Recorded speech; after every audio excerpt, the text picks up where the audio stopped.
സെറ്റിലെന്നല്ല, സിനിമയുടെ ഒരു പ്രത്യേകത ഞാൻ കണ്ടത്, എത്ര വർഷത്തെ ഒരു പ്രയത്നമാണിത്? ഏകദേശം ഒരു മൊത്തത്തിൽ 4.5 കൊല്ലം. അപ്പോൾ ഒരു 5 കൊല്ലം മുമ്പ് നിങ്ങൾ തുടങ്ങിയ ഒരു യാത്ര, അത് ഷൂട്ടിങ് തീരുന്ന സമയം എന്ന് പറയുമ്പോൾ ഒരു 4-5 കൊല്ലം എന്ന് വെച്ചോ, ഒരു പഞ്ചവത്സര പദ്ധതി ആയിക്കോട്ടെ. അപ്പോൾ ഇതിൽ തുടക്കത്തിൽ ഇതിൻ്റെ കൂടെ ഉണ്ടായിരുന്ന ആൾക്കാരൊക്കെയാണ്? തുടക്കത്തിൽ ഞാൻ ആദ്യം ഇങ്ങനൊരു സിനിമ ചെയ്യണം, കുമാർ സാറിൻ്റെ കൂടുതൽ സരോജ് കുമാർ വർക്ക് ചെയ്ത് കഴിഞ്ഞതിന് ശേഷം നമ്മളിങ്ങനെ പോളുണ്ട്, ഞാൻ ലക്ഷ്മി, ഞങ്ങൾ ട്രാവൽ ചെയ്യുന്ന സമയത്ത് ഞാൻ പോളിൻ്റെ അടുത്ത് പറഞ്ഞു, എടാ എനിക്കിങ്ങനെ ഒരു പ്ലാൻ ഉണ്ട്, സിനിമ ചെയ്യുന്നുണ്ട്, നമുക്കിരിക്കാം പറയുന്നു. അപ്പോൾ പോൾ പറയുന്നത് ശരി, എന്തിനും നമ്മൾ റെഡി എന്ന് പറയുന്നത്. പിന്നീട് നമ്മൾ സെബാൻ എൻ്റെ സീനിയറായിരുന്നു, +2 പഠിച്ചിരുന്ന സമയത്ത് എൻ്റെ സീനിയറായിരുന്നു സെബാൻ എന്ന് പറഞ്ഞിട്ട്. അപ്പോൾ സെബാനും പറയുന്നു നമ്മുടെ ഒരുമിച്ചിരിക്കാം, ഒരു സിനിമ അങ്ങനെ ഒരു സങ്കല്പം ഉണ്ടെങ്കിൽ ഞങ്ങളെല്ലാവരെയും കൂട്ടണമെന്ന് ഇവർ രണ്ടുപേരും പറഞ്ഞിട്ടുണ്ടായിരുന്നു. അപ്പോൾ അങ്ങനെ ഞങ്ങൾ 3 പേരുമാണ് തുടക്ക സമയത്ത്, ജിജോ സെബാൻ ജോസും പോളും ഞാനും ഇരുന്നിട്ടാണ് ഇതിൻ്റെ ബിഗിനിങ് സ്റ്റേജ്. നമ്മൾ ക്ലൈമാക്സിൽ നിന്നാണ്, നമ്മുടെ സിനിമയുടെ ക്ലൈമാക്സിൽ നിന്നാണ് നമ്മൾ എഴുതി തുടങ്ങുന്നത്. ബിഗിനിങ് ആദ്യം നമ്മളൊരു ഉത്സവത്തിൻ്റെ നൈറ്റ് കുറച്ച് നടക്കുന്ന സംഭവങ്ങളൊക്കെ ആയിട്ട് ഞാൻ അവരുടെ അടുത്ത് പറഞ്ഞു, ഇതാണ് എൻ്റെ ഒരു ബാക്ക് ഡ്രോപ്പ്, നമുക്ക് വേണ്ടത് ടാക്കീസ്, സീക്രാസ് ടാക്കീസ്, അതും ഈ പറഞ്ഞ ഉത്സവവും പിന്നെ 90 കാലഘട്ടവുമാണ് ആയിരിക്കണം നമ്മുടെ ബാക്ക് ഡ്രോപ്പ് എന്ന് പറഞ്ഞിട്ട് നമ്മളൊരു ഇന്ത്യൻ കോഫി ഹൗസിൽ ഇരുന്നിട്ടാണ് ഇതിൻ്റെ തുടക്കം. കാരണം അവിടേക്ക് പോകാൻ പറ്റത്തുള്ളൂ. ഇപ്പോഴത്തെ വലിയ ആൾക്കാർ പലരും ഇന്ത്യൻ കോഫി ഹൗസിൽ നിന്നാണ് അവരുടെ യാത്ര തുടങ്ങിയിട്ടുള്ളത്. അതെ, അപ്പോൾ ഓൾ ദി ബെസ്റ്റ്, അതേപോലെ തന്നെ സംഭവിക്കട്ടെ. പിന്നെ ഇച്ചായ മുമ്പേ പറഞ്ഞു ഹനുമാൻ ഇതിൽ പ്രണയനായകനായിട്ട് വരുന്ന ഹനുമാൻ വേഷത്തിലാണെന്ന് പറയുന്നു. ഈ ഹനുമാൻ വേഷം ഇട്ടപ്പോഴുണ്ടായ അവസ്ഥ എന്തായിരുന്നു?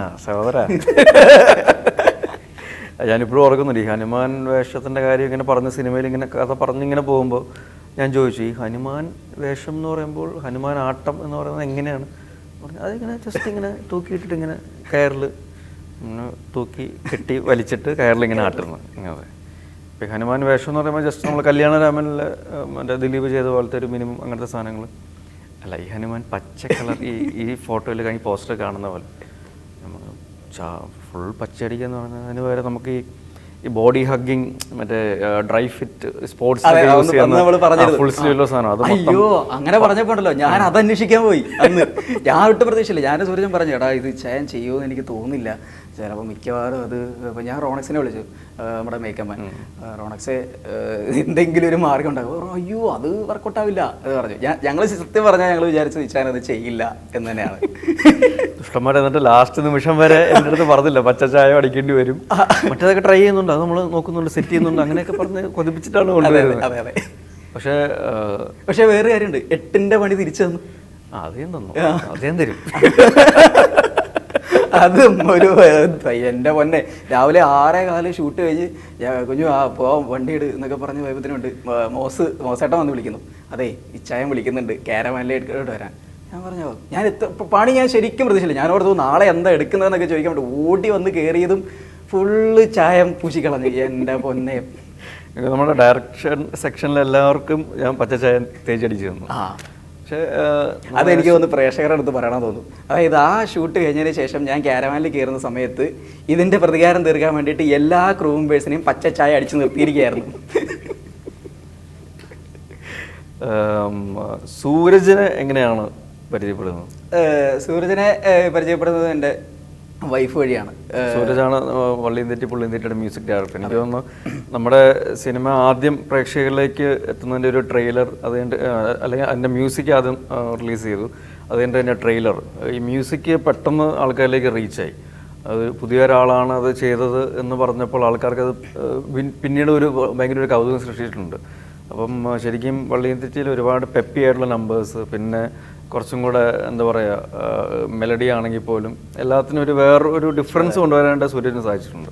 സൂരജുമായിട്ടുള്ളൊരു റാപ്പോ സിംഗ് എങ്ങനെയായിരുന്നു? സൂരജ് ഞങ്ങൾ കോട്ടയംകാരാണ്, പക്ഷേ നേരത്തെ വർഷങ്ങൾക്ക് മുമ്പേ ഉള്ള പരിചയമോ കാര്യങ്ങളൊന്നുമില്ല. ഈ 6 കൊല്ലമായിട്ടുള്ള പരിചയമാണ് സൂരജുമായിട്ട്. വൈഫ് വഴി, ലക്ഷ്മി വഴിയാണ് സൂരജിനെ പരിചയപ്പെടുന്നത്. അപ്പോൾ സൂരജ് ഇതേപോലെ കോട്ടയം സിനിമ സൗന്ദര്യമായിട്ട് അല്ലെങ്കിൽ ഇറങ്ങി ലക്ഷ്മിയുടെ മുന്നിൽ വന്ന് പെടുന്നു.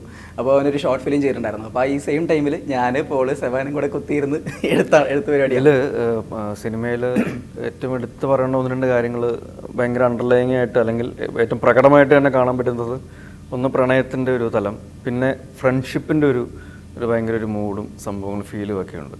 അതെനിക്ക് തോന്നുന്നത് നിങ്ങളുടെ ഈ ഒരു സിനിമയുടെ യാത്ര തുടങ്ങുന്ന സമയം തൊട്ട് ഇപ്പോൾ നമ്മുടെ സിനിമയുടെ റിലീസിൻ്റെ സമയമാകുന്നത് വരെ നോക്കുകയാണെങ്കിൽ ശരിക്കും ഇതിൽ മിക്ക ആൾക്കാരും പുതിയ ആൾക്കാരാണ്. ഋഷി പുതിയൊരു ഡയറക്ടറാണ്, പോള് അല്ലെങ്കിൽ സെബാൻ കോ റൈറ്റേഴ്സ്, സൂരജ് മ്യൂസിക്, പിന്നെ നമ്മുടെ സുബിൻ പോസ്റ്റർ ഡിസൈനിങ് ഇതിൽ അഭിനയിക്കുന്നുണ്ട്, പിന്നെ കുഞ്ഞു എസ് കുമാർജിയുടെ മകൻ ലോഹം എന്നുള്ളൊരു സിനിമ ഇതിനു മുമ്പ് ഇൻഡിപെൻഡൻ്റ് ആയിട്ട് ചെയ്തിട്ടുള്ളൂ, ഓൾമോസ്റ്റ് ഒരു ന്യൂ കമർ എന്ന് പറയാം. പിന്നെ വിനോജ്, ഗ്രാഫിക്സ്, ആ ടീം എല്ലാവരും. അപ്പോൾ ഇവരെല്ലാവരെയും കോമൺ ആയിട്ട് ബൈൻഡ് ചെയ്യുന്ന ഒരു പ്രത്യേകത എന്ന് പറയുന്നത് പ്രണയമാണ്. ഈ 4 അല്ലെങ്കിൽ 5 കൊല്ലത്തിനിടയ്ക്ക് ഇവരിൽ പലരുടെയും പ്രണയം തുടങ്ങി പ്രണയം ഇങ്ങനെ നടന്നുകൊണ്ടിരിക്കുന്നു, ഒഴുകിക്കൊണ്ടിരിക്കുന്നു.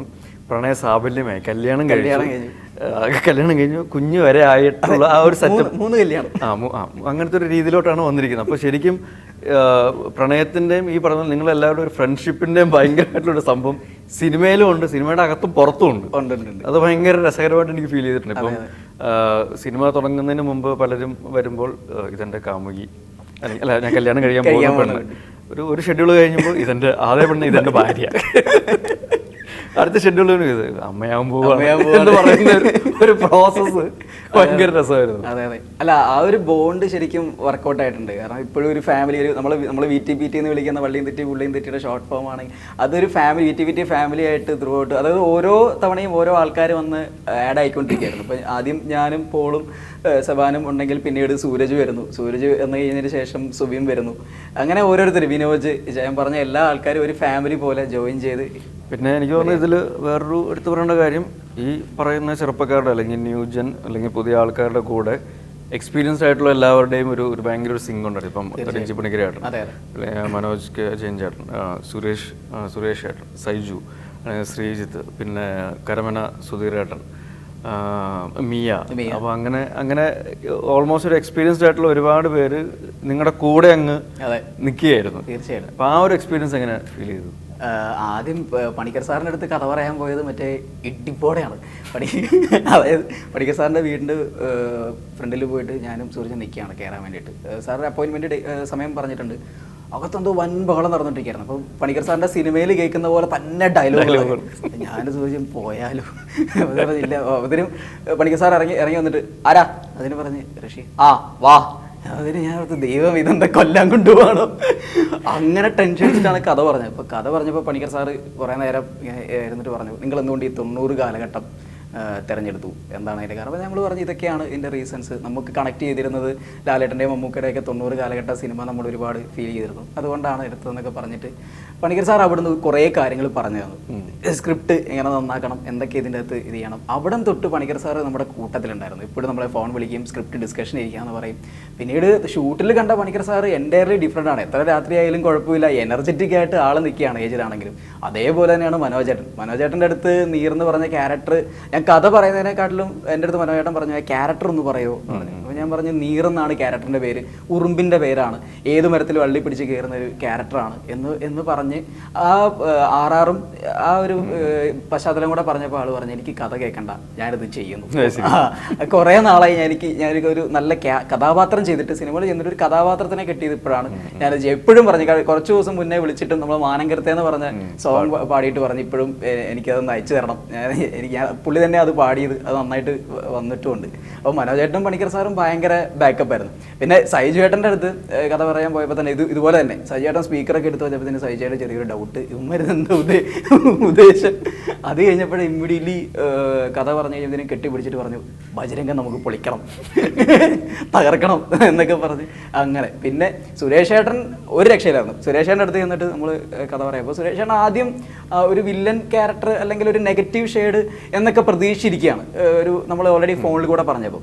അപ്പോൾ ഞാൻ സുരേഷ് ഏട്ടൻ്റെ അടുത്ത് പറഞ്ഞു സുരേഷ് ഏട്ടൻ സ്ഥിരം ശൈലിയിലുള്ളൊരു സംഭവം ആയിരിക്കരുത്, നമുക്ക് കുറച്ചുകൂടെ വേറെ സാധനം പറഞ്ഞ് നമ്മുടെ മേക്ക് ഓവർ കാണിച്ചു കൊടുത്തു. നോക്കുമ്പോൾ ഉണ്ട് ചാണ, താടി. എന്ന് പറഞ്ഞാൽ കഷണ്ടി സോറി, കോട്ടയം ഭാഷ പറഞ്ഞതാണ്. അപ്പോൾ ഈ കഷണ്ടിയൊക്കെ വെച്ചിട്ടുള്ള രൂപം കണ്ടപ്പോൾ തന്നെ സുരേഷ് ചേട്ടൻ പറഞ്ഞു ഇതൊരു കൈ നമുക്ക് നോക്കാം. എന്നിട്ട് ആള് നമ്മുടെ സെറ്റിൽ വന്നത് എന്ത് രസമായിട്ടായിരുന്നു. നമ്മൾ ശരിക്കും സുരേഷ് ചേട്ടനെക്കാട്ടിലും ഭഗവാൻ ആയിട്ടാണല്ലോ നമ്മൾ കണ്ടത്.